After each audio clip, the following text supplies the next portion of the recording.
Byzantine empire की economy export और business पर बेस थी। शिप्स के जरिए फार अवे एरिया से सामान लाया जाता था, जबकि लैंड एक्सपोर्ट रोम की रोड्स के जरिए होती थी। गवर्नमेंट ट्रेड की ट्रांसपेरेंसी को यकीनी बनाने के लिए मॉनिटरिंग करती थी। ऑलिव ऑयल, व्हीट, हनी और फिश ऑयल जैसे गुड्स बहुत पॉपुलर थी। टाइम बाय टाइम फेयर्स भी ऑर्गेनाइज किए जाते थे, जो सेल्स टैक्स के जरिए हुकूमत को फायदा पहुंचाते थे। अस्सलाम वालेकुम and welcome to Pocket School Urdu. हमारा मिशन है कि एआई की मदद से हर बच्चे तक क्वालिटी एजुकेशन पहुंचाई जाए।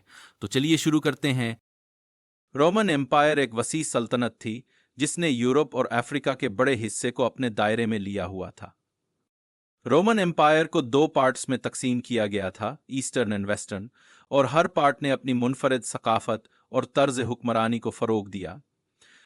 रोमन एम्पायर का ईस्टर्न हिस्सा, जिसमें इटली, ग्रीस और टर्की शामिल थे, साथ ही नॉर्थ अफ्रीका और मिडल ईस्ट के कुछ इलाकों को बिजेंटीन एम्पायर के नाम से जाना जाने लगा। यह तब्दीली जाहिर करती है कि हिस्टोरिकल टर्म्स, यानी जो किसी खास शोबे, इल्म या पेशे में एक मखसूस मानी रखती हैं, वक्त के साथ कैसे तरक्की करती हैं, जबकि सकाफती वर्से को महफूज रखती हैं। कॉन्स्टेंटिनोपल की बुनियाद एक कदीम ग्रीक कॉलोनी से हुई, जो बॉस्फोरस के यूरोपी किनारे पर वाक़ थी। कॉन्स्टेंटीन वन ने 330 कॉमन एरा में इस शहर को फतह करके अपनी नई कैपिटल के तौर पर मुंतखब किया और उसे कॉन्स्टेंटिनोपल का नाम दिया। Justinian one 527 to 565 common era का एक मशहूर एम्परर था, जिन्होंने हाया सोफिया की तामीर की। यहाँ हाया सोफिया एक आर्किटेक्चरल मार्वल यानी तामीराती शाहकार है। वेस्टर्न एम्पायर के कुछ हिस्सों को दोबारा फतह किया। रोमन कोड ऑफ जस्टिनियन मुतारिफ कराया, जबकि रोमन कोड एक कानूनी निज़ाम है जिसने उनके दौर के कवानीन को मुनज़्ज़म किया। बिजेंटीन एम्पायर में क्रिश्चियनिटी को सरकारी मजहब इख्तियार किया गया, जिसका आगाज़ एम्परर कॉन्स्टेंटीन द ग्रेट के दौर से हुआ। अगरचे इब्तदा में कुछ पेगन ट्रेडिशंस यानी मुशिरकाना रिवायात मौजूद थीं, लेकिन ईसाइयत को अपनाने ने एक डाइवर्स पॉपुलेशन को मुत्तहिद करने में अहम किरदार अदा किया और उसने कल्चर, आर्ट और आर्किटेक्चर पर गहरा असर डाला। तीसरी अहम बात यह है कि थियोलॉजिकल और कल्चरल इख्तलाफात ने वेस्टर्न रोमन कैथोलिक चर्च और ईस्टर्न ऑर्थोडॉक्स कैथोलिक चर्च के दरमियान सेपरेशन का सबब बने, जिसे ग्रेट स्किज्म ऑफ 1054 कहा जाता है। ये एक तारीखी टर्म है जो मजहबी इख्तलाफ की वजाहत करता है। वेस्टर्न यूरोप में कैथोलिक चर्च ने एक मुत्तहिद करने वाली कुव्वत के तौर पर काम किया, जब रोमन एम्पायर की ताकत कमजोर पड़ गई। चर्च सिर्फ एक मजहबी इदारा नहीं था, बल्कि पॉलिटिकल और सोशल लाइफ में भी अहम किरदार अदा करता था। ये बादशाहों और शहंशाहों को अनॉइंटिंग यानी मुकद्दस तेल लगाकर रस्मी तौर पर हुक्मरान मुकर्रर करना और तख्त पर बिठाने का इख्तियार रखता था। बिजेंटीन एम्पायर की मईशत बुनियादी तौर पर ट्रेड और कॉमर्स से चलती थी। टेक्निकल टर्म्स जैसे ट्रेड और कॉमर्स यहाँ माशी सरगर्मियों के अहम अनासिर हैं। जमीन पर तिजारत के लिए रोमन सड़कों का नेटवर्क मौजूद था, जबकि आलात और सामान को शिप्स के जरिए ले जाया जाता था। इलाकाई मार्केटों में ऑलिव ऑयल, व्हीट, हनी और फिश सॉस जैसी चीजें फरोख्त होती थीं। ये वो आइटम्स थे जो मेडिवल एजेस में मकबूल तिजारती गुड्स भी थीं, जिससे सेल्स टैक्स के जरिए हुकूमत को आमदनी होती थी। बाइजेंटीन एम्पायर ने अपनी तारीख में कई यूरोपियन, एशियन और मुस्लिम फोर्सेस की इन्वेजन्स यानी हमलों का सामना किया।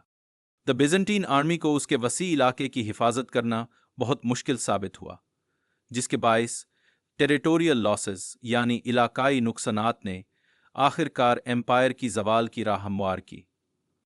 मई 1453 में सुल्तान महमद II ने ऑटोमन एम्पायर की क़ियादत करते हुए कॉन्स्टेंटिनोपल की फतह की, जिससे बिजेंटीन एम्पायर का खात्मा यकीनी हुआ। शहर का 55 दिन का मुहासरा और मजबूत कदीमी दीवारों ने उस तारीखी वाक़े को मजीद दिलचस्प बनाया। ऑटोमन एम्पायर में सुल्तान महमद II ने लैंड और सी की फोर्सेस का स्ट्रेटेजिक ब्लेंड किया। तोप की मुस्तकिल गोलाबारी से कॉन्स्टेंटिनोपल के दिफा को कमजोर किया। ये एक अहम टर्निंग पॉइंट था, क्योंकि इसने ईसाई यूरोप के लिए मुस्लिम हमले के खिलाफ एक बड़ी दिफाई लाइन खत्म कर दी। क्रूसेड्स एक सीरीज ऑफ मिलिट्री अटेम्प्ट्स थीं, जिनका मकसद जेरूशलम और दीगर होली प्लेसेस को मुस्लिम से वापस लेना था। क्रिश्चियन सोल्जर्स क्रक्स या क्रॉस को अपने लिबास का हिस्सा बनाते थे, जो इनके ईमान की निशानी है।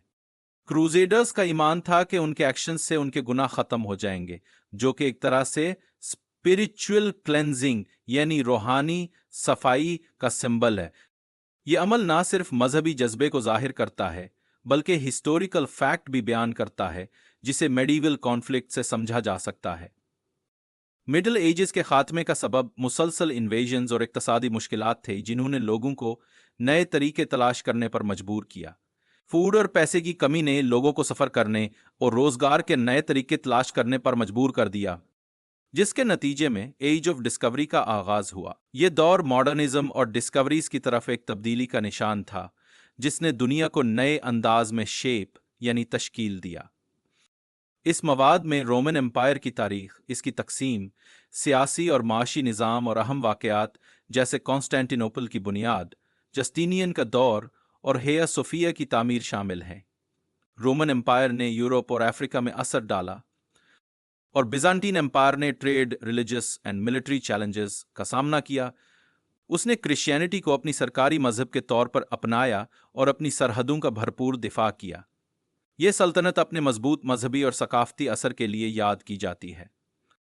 1453 में कॉन्स्टेंटिनोपल का जवाल एक अहम मोड़ था, जिसने फौजी हिकमत अमलियों जैसे 55 डे सीज, 55 दिन के मुहासरे और क्रूजेड्स यानी सलीबी जंगों के असरात को उजागर किया। ये जवाल बाज़ंतीनी सल्तनत के इख्तिताम की अलामत बना। आइए अब ओवरव्यू करते हैं 1095 टू 1270 क्रूसेड यानी सलीबी जंगों का दौर। 1500 डिस्कवरीज के दौर का आगाज।